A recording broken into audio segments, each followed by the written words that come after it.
เอาสบายดีเด้อพ่อแม่พี่น้องเนาะสบายดีกันเบิดกูสู่คนพี่น้องกันเนาะยินดีต้อนรับเข้าสู่ช่องของบ่าวยาวซาแนลอีกคือเก่าพ่อแม่พี่น้องกันเนาะเอาพี่น้องกันเปิดภาพเปิดบรรยากาศมากกับตอนนี้อยู่บ้านอยู่เฮือนอยู่ซ่านของทางบ่าวไร่พี่น้องกันพอดีมาร่วมกินทานเนาะนำทางทำเมก็คือไม่เท่านะพี่น้องเลยแต่ก็ว่ามาเมื่อนี้กะว่าสมาแต่เมื่อวานนี่แหละพี่น้องเลยแต่ว่าถามมาไล่แล้วว่าเพิ่นทรงสการเมื่อนี้พี่น้องเลยก็เลยเปลี่ยนหัวเงาก็เลยมาเมื่อนี้พี่น้องกันเนาะกะอ่อนๆนั่นเองแต่โดนแล้วเนาะพี่น้องเลยก็คือเป็นทางบ่ไล่แล้วก็พี่น้องคือเฉพาะฮู้แหละว่าเราบ่อยู่ดีแต่โดนละเนาะก็มีแต่ทางลูกเต้าเพิ่นก็พยายามรักษาเต็มที่แล้วพี่น้องเอ้ยแต่ว่าบุญเพิ่นเบิดทำนี้ก็เลยในที่สุดก็มาฮอดมื้อนี้เนาะพี่น้องเอ้ยเอ้าจังไดก็แสดงความเสียใจนำหลายๆพี่น้องเอ้ยเนาะก็ไปงานคนตายหรือว่าไปงานเฮือนดีหรือว่ามันก็อีกแบบนึงพี่น้องเอ้ยไปพับไปบาร์ไปกับบรรยากาศนึงเนาะหรือว่าไปงานแต่งก็อีกแบบนึงได้พี่น้องเอ้ยเนาะหรือว่าลงใส่บาตรก็อีกแบบนึงเนาะขึ้นเฮือนใหม่ก็อีกแบบนึงอีกแล้วพี่น้องเอ้ยเนาะเป็นนั้นถ้าบ่ามางานนี่ก็สิเป็นบรรยากาศแบบเงียบๆงอยๆเงาๆแซวๆเนาะแต่ว่าที่บ่ต่างกันหลายก็คือสิเป็นพวกอาจ้อพี่น้องเอ้ยอาจ้อคือญาติกระดูกกันเนาะสิว่าเพราะว่าสิเป็นเกี่ยวกับงานหยังก็มีแต่อาจ้อกับกระดูกพี่น้องเอ้ยเนาะบ่ว่าอยู่บ้านใดเนาะไผหลายเนาะเคยบ่ค่อยมีปานใดเนาะอยู่บ้านใดกะสุดยอดแล้วล่ะแสดงความเสียใจนำเด้อเนาะแต่บ่สู้ซิโน่ดอกซิโน่บ่ได้ดอกซิโน่นี่แทบทุกโต๊ะตัวเลยไปพุ่นน่ะ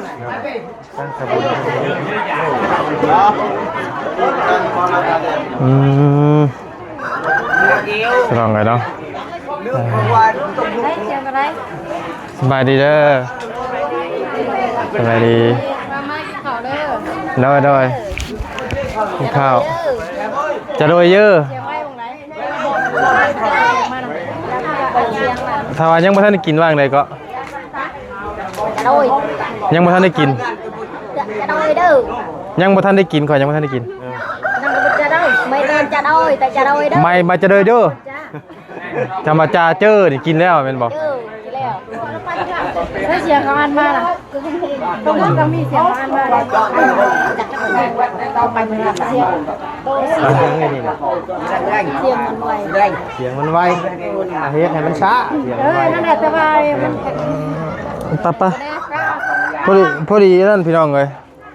ข้าวสารอยู่เพื่อนเบิดภาษาเพื่อนเบิดแมนมองวิ่งข้าวสารใกล้ที่เนาะได้มาสิตักข้าวสารว่าข้าวสารบ่มีข้าวสารเบิดพี่น้องเลยเนาะเอามีแต่ว่าเดี๋ยวขึ้นไปกินทานน้ำเพิ่นเดี๋ยวสิลงมากินข้าวพี่น้องกันเนาะเสียงมันเจ้าเช็ดหาแล้วมันไว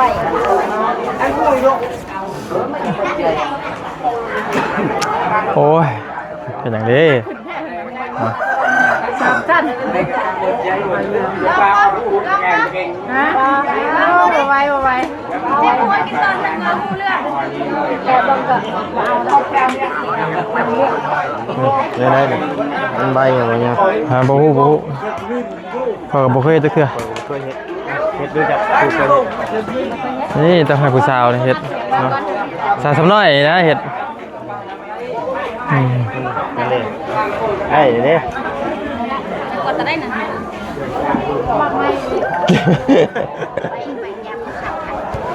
มาสกัดเด้อย่าจังก็ย่าจ้อยบ่โอ้ย่าจ้อยเอ้างาของนั้นย่าจ้อยก็ได้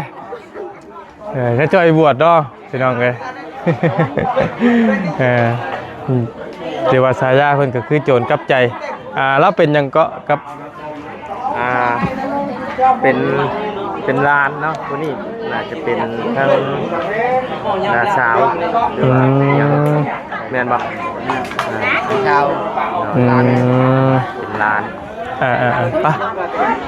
พี่น้องเลยเนาะไม่เพิ่นบ่ได้อันนั้นบ่ ไป บ่ได้ถือพีบ่ถือพี บ่ศาสนาพุทธคือกัน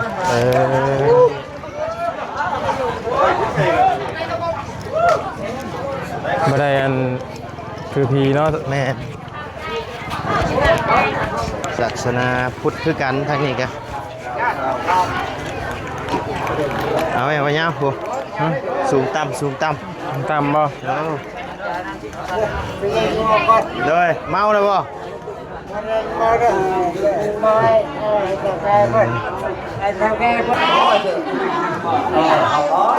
บรรยากาศพี่น้องเนาะ ได้บ่ พี่น้องเลยเสียใจน้ำเด้อเนาะพี่น้องเบิดบุญเพิ่นแหละเนาะจักปีก็ 70 70 ปีเป็นหลายโลกเนาะ โดย ไปแต่จักโมง 8:59 ไปกลางคืนบ่ โดย พี่น้องเนาะลูกเต้าก็มาเบิดนั่นเนาะ ยังผู้หนึงลูกหลานมาบ่ได้ เป็นอะไรมาบ่เนี่ย เพิ่นบ่ให้ข้ามมาอย่างมันก็ยากเพิ่นก็เลยบ่ข้ามมา สุดท้ายก็มาบ่ได้เนาะ โดย ได้ให้เพิ่นไปล่ะพี่น้องเลยนะเพราะว่าเฮาก็จักมื้อใดก็สิได้ไปคือกันนั่นแหละพี่น้องเนาะเพิ่นว่าพาสิไปก่อนไปซ่าเนาะ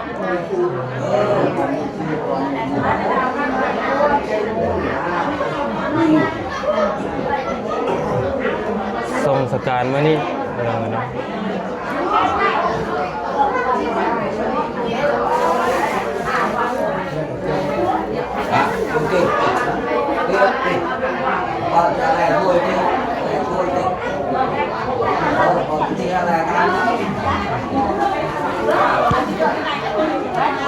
ข้าวสารเบิดพี่น้องข้าวสารน่ะเบิดบ่มีข้าวสารก็ได้ติเนาะ ได้ บริเวณให้หน้าข้าวสารเลื่อนเบิดเนาะอันนี้ผมกินทานน้ำเด้อเนาะ นางปัญญาเรามาเฮ็ดบุญให้ทัน200,000 กีบให้เราอยู่ดีมีแรงอยู่กับฝากแข็งแรงครอบครัวแล้วก็อยู่ดีเป็นสุขรับรู้นำเฮ็ดหยังก็ได้ ได้มือได้ย่ำนะบ่ได้เป็นบุญได้สินมาได้ มื้อวันที่19 เดือนนี้บ่ โดย เดือนนี้บ่ ก็เดือนนี้นะเฮาจะว่าทางบ้านคอยแล้วแบบไว้3มื้อนะเขาเราเฮ็ดเลยนะบ่แม่นว่าสิแบบ ที่เหมือนกับเชโน่บ่ โดย คล้ายๆเดียวกับเชโน่เนาะแบบว่าก็แม่นแล้วนะแม่นบ่ยังไงส่งจัดการแล้วเก็บลูกอย่างแล้วแล้วก็แม่น โดยให้สงการแรกก็อยู่นำมันชอบ 3 มื้อได้มาเฮ็ดบุญเนาะ โดยบ่ได้ บ่เกี่ยวกับย่ำเลย โดยชอบมันเลย เท่านั้นแล้วเสร็จเด้อมีแต่ขอลงไปข้างรุมก่อนเด้อมีแต่ลงรุมข้างล่างก่อนเนาะนี่เป็นซองบุญบ่เอาไว้ซองบุญแต่ชาวบุญแท้คือบ่ให้แล้ว วันพุธเนาะ โดย เอาไว้วันพุธวันที่19กงกับมือขึ้นคืออะไรพวกคำบ่ โดย เดือน9 โดย เนาะเป็นวันที่19ก็แล้วกันพี่น้อง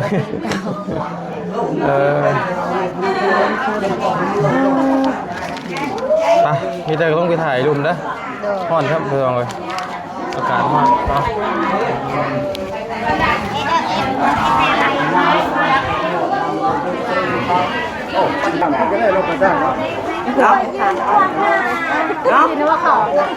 นั่งแล้ว เปียกบ่เปียกบ่ ฮะ ต้มข้าวบ่ บอนี่ก็ได้กินกันนี่แหละเป็นยังแล้ว นางบุญไปทานจะหา บอกแล้วตั้งเอาก็ได้อยู่ โยมมาจับหนึ่งเลยตาได้นิดหน่อยเจอสีไซเลนตับหนึ่ง ขาตั้งกล้องก็มีอยู่นะ บอไม่ก็ได้ เพราะข่อยสีจ้าหายอยู่ยังไม่ยอมนำเลย ยับไปยับไป เราก็อยากให้เจ้าเข่าน้ำเนาะ เสียงข่อยก็พอแล้ว ก็อยากให้จะข่าวน้ำคือกัน โอ้ เดี๋ยวเอากับข่าวมาตัวเพื่อนเบิดเจ็บออกมาก่อนเอามีบ่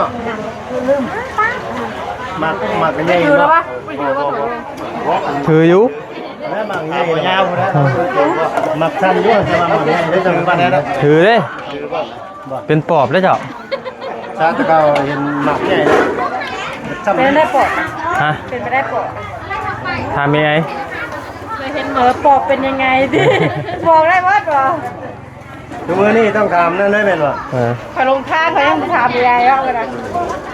พอถึงเมื่อซีโน่คอยดูหาไปยายจะไปปิ้งไก่ใหญ่อ๋อเหรอวะได้เราแนะนำทางเลยได้ มันมีอันตลาดทรงแห้งนะเราอ่ะ มาตะดนนะบ่ โดนเจ็บแล้วเอามาอีกเลย เอ้าเพื่อมาด้วยแท้ เอาหัวเงาผู้พิเศษพี่ลาบ พิเศษแล้ว มีชมตามเด็ก มีสมตำพร้อมบ่ยาวไปสั่งบ่อนยาวมาเปรียบบ่ โดย ไปสั่งมาจ้ะนี่บ่ผู้น่ะบ่ยาวมามี เพื่อมาทำกันบ่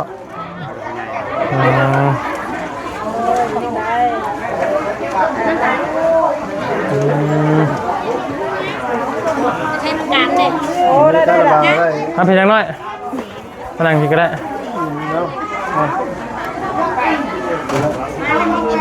จำมาพี่นั่งไง เดินนั่งก็ได้ นั่งไงเนี่ยยังไง ใหญ่นะบ่เอ้าเห็นนั่งหน่อยนั่ง เอาก็ยับเจ้ากับมานี่น้องนี่ต้องแต่งเลยฮั่นเลย ยังไงยังไง เนี่ยมา ชื่ออะไรนะชื่อว่า เจ้าซื้ออันไหน ตูน ตุนท่าเดียวบ่ เลยลงตูนแล้วเห็นตั้งแต่ทำนี่ได้ ก็คือเจ้าน้องบ่ไรน้องเนาะเจ้าน้อยนะ จำได้บ่เจ้าแต่จักปีว่าเฮากลับมาตอนนั้น นี่บ่ยังน้อยพี่น้องเอ้ยน้องตุนเป็นเคสเก่า เก็บเก่าไปยาว ที่พ่อเราพิการไปกี้นะ แต่เขาเริ่มเฮ็ดปีอันเฮ็ดยูทูบปีแรก นั่นแหละ บ่ยาวเลยกลับมาก่อน ปัญญากับเฮาเลยละขับมาด่าว่าพอนูนห่างกันไม่ถาวรไล่กับพอถาวรไล่แต่แนะนำมาเนาะ เรา นี่ตะบอ เคยมาเพื่อนเราหนีตั้งแต่เริ่มแรกเลย เรามีตัวเฮียนี้ ปีนี้เรียนฮอดปอดมออย่างละ สอง มสองเรียนอยู่ไสมสอง แล้วก็โคก มันต้องกอดพบตอนนี้เจ้าอยู่ไสตอนอยู่กับเมย์บ่เมย์เป็นไส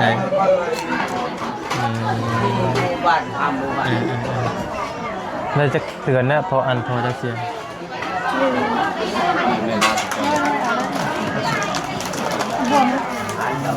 แล้ว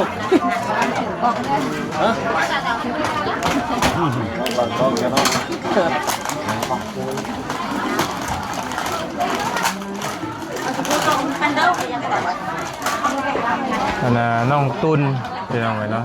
รู้สึกบ่ยาวเคยซื้อถีบให้น้องเพิ่นอยู่เท่แล้วบ่เท่แล้วเนาะมันบ่ทนหรอกเป็นน้องไงเนาะตอนนี้เจ้าขี่ยังไปโรงเรียนขี่ถีบไปซื้อครับใครซื้อให้ พอลิสเตอร์ ใครก็ พอลิสเตอร์ พอลิสเตอร์ใครซื้อมาให้ ซาบุ อันนี้บ่สาบุญอันนี้บ่ ขี้ดีบ่ขี้ดีบ่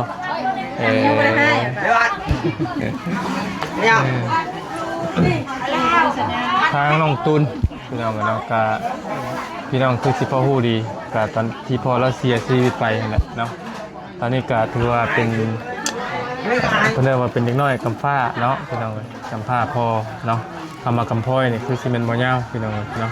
กำพร้ากำพร้อยพี่น้องแต่ว่าน้องตุนนี่ยังอยู่กำพร้าพ่อเนาะใหญ่มากอยากเป็นหยังก็ เป็นหมอ อยากเป็นคุณหมอคุณหมอต้องได้จับเลือดต้องได้ยิบได้จะบ่ย่านบ่ย่านอยู่เอาคืออยากเป็น เป็นตาแพ้ลูกหล่อ ติดตอนพอเจ็บแผลอยากซอยไม่พอ โอ้คิดเห็นตอนพ่อตอนที่พ่อเจ็บอ่อนแอแล้ว ต้องบิดหัว เฮาอยากซอยเพิ่นเฮาซอยบ่ได้ตอนที่พ่อเราเป็นน่ะแบบเอาเพิ่นซอยหยังบ่ได้อันพ่อจะเป็นหยังก็ตอนที่ว่าตกกกไม้บ่ แม่เราเฮ็ดเทียง เฮ็ดหยังก็ เป็นเทียง ตกเที่ยงบ่ รอทำเทียงได้และใหม่ค่ะมันอยากตก อืม จิ้มสุดตำอ่ะ ตอนนี้แม่เอาเงินไปให้กันอีกก็ตอนนี้แม่เอาเงินไปให้โรงเรียนเพิ่นเท่าไหร่ก็ บางทีจะ10,000 คือก็10,000 จำไม่มีจับบ่ใหายเลย บ่มีก็บ่ให้เลย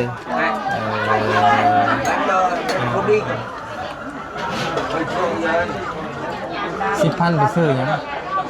ซื้ออาหารกิน ฮะ ซื้ออาหารกิน ซื้ออาหารกินอาหารบ่ได้ห่อข้าวไปแต่โรงเรียนบ่ไปซื้ออยู่โรงเรียนบ่ ไม่เป็นไรนะพี่ก็ได้ สัญญาณเนี่ยได้ยิน แล้วเราไม่อยากบอก กินได้ข้าวได้กินนะ กินแล้ว เออ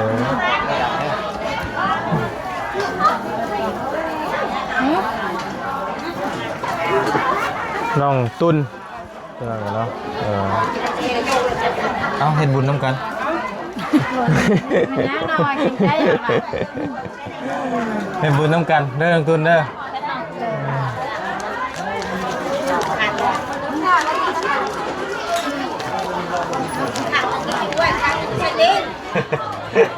ขางหนึ่งคือเอาบ่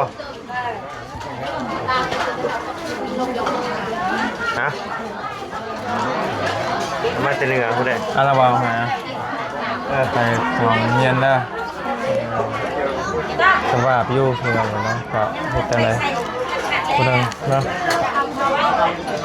ก็ต้องกลับห้องกลับห้องอ่ะ เป็นช่วงที่ ขอยก็อยู่นอนก่อนอ่ะ อันนี้ได้ค่ะพ่อแม่จะไปใช้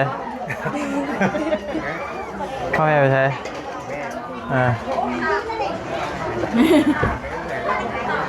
โดยพอบ่ไรเนาะหรือว่าลุงบ่ยาวเนาะเป็นอ้ายของแม่อ้ายใหญ่เป็นอะไร มาตรงสการไม่เท่า เป็นไงมาทั้งพี่แล้วบัด จังซี่นี่แหละ เรื่องของหัวใจนะโอ้ยโน นี่ตอบยากแล้ว โอ้ย บอ โอ้แล้วมีลูกชายผม ยังไม่ได้ผู้ชายเลยแล้วนะ ลูกไผ่เฮา ลูกไผ่บ่ยาว ไผ่บ่ยาวเอาผู้น้อยเดี๋ยวเอาผู้ใหญ่ดู แล้วระหว่างกับคนน้อยกับคนใหญ่คนได้หรอ เห็นอยู่บ่ ฮะ บ่เคยเห็นติ เอาในคลิปเคยเห็นอยู่ป่ะ เคยเห็นแล้ว เมื่อวานนี่คนใหญ่เห็นไหมนี่อยู่อ่ะแมนเอิ้นใจ น้ำแล้วคนใหญ่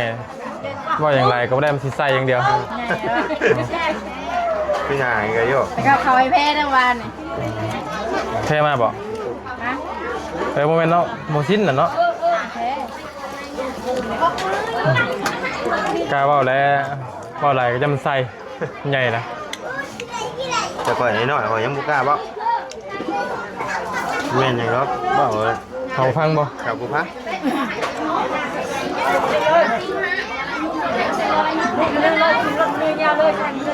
มันข่าวเด้อเพื่อนมันข่าวมันกัน หน่อยได้เนาะมันจะได้เอาขึ้นมาให้คุณก็ไม่ไปได้เนาะคุณคุณถึงมา เริ่มแล้วนี่เนาะกินแล้ว โอ้ช่วงเลยหน่อยนึงตำหงตัด ไปตำห้องก็เป็นร้อยเนาะ งามเลยใหญ่มาเลย แก้มที่ข่อยแล้วมา บัดยุกแล้วจ้ะบัดยุกแล้ว ทำบัวข่อยอุ้งกว่าน้ำเชิญ ไม่ได้ผัวก็จะว่าคมใจว่าเอาอยู่จักเลย ใช่ตาม่านอยู่อีก โอ้ไปลองมือย่อมกว่าผิดกฎบัตรไป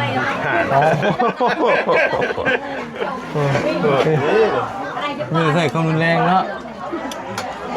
เยอะกว่าจังใดก็เอาตัวรอดก่อนแล้วครับ ทำพิงไปอยู่กำแพง เงินใจเย็น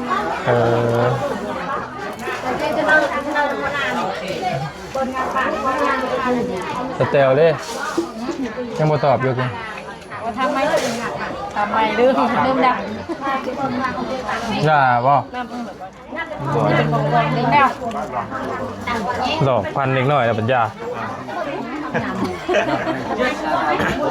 ไม่ได้ตัว เด็ดให้เล็กน้อยใจแตกดิ ตัวได้กินเล็กน้อยก็พอแล้วเฮ็ดยังก็มือ ไหม แล้วไม่ขายเลยบ่ รอเปิด คุณไม่ต้องกี่ดอกคือว่าเก็บบ่อรถพวกมันท่วม ไปก็ได้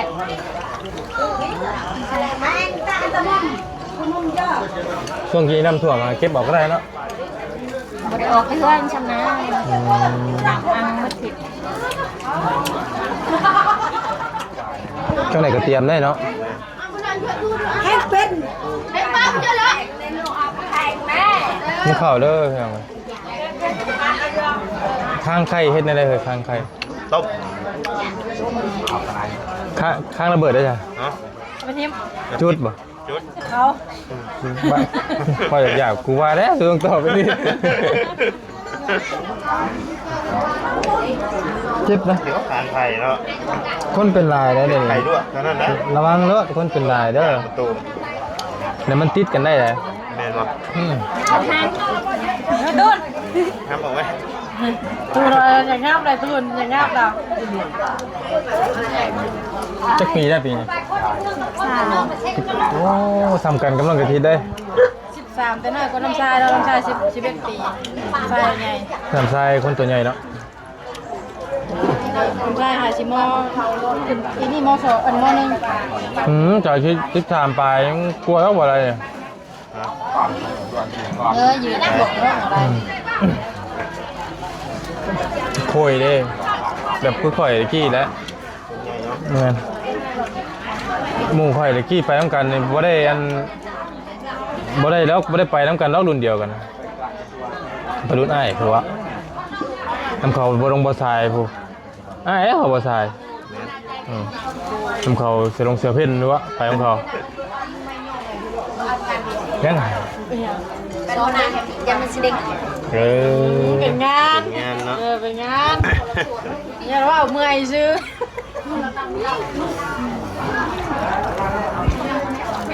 คือมัดกันเยอะ ป้าถ่ายกินข้าวกินน้ำกันได้เถอะเด้อเนาะมีแต่บาจังหน่อยจังไปช่องสการน้ำกันพี่น้องเนาะตั้งใจทำใจเย็นนะดูนะขอให้ประสบความสำเร็จในหน้าที่ที่ว่าเจ้าว่าจะเป็นหมอเนาะทุกคนเรียนได้จะเป็นหมอเด้อ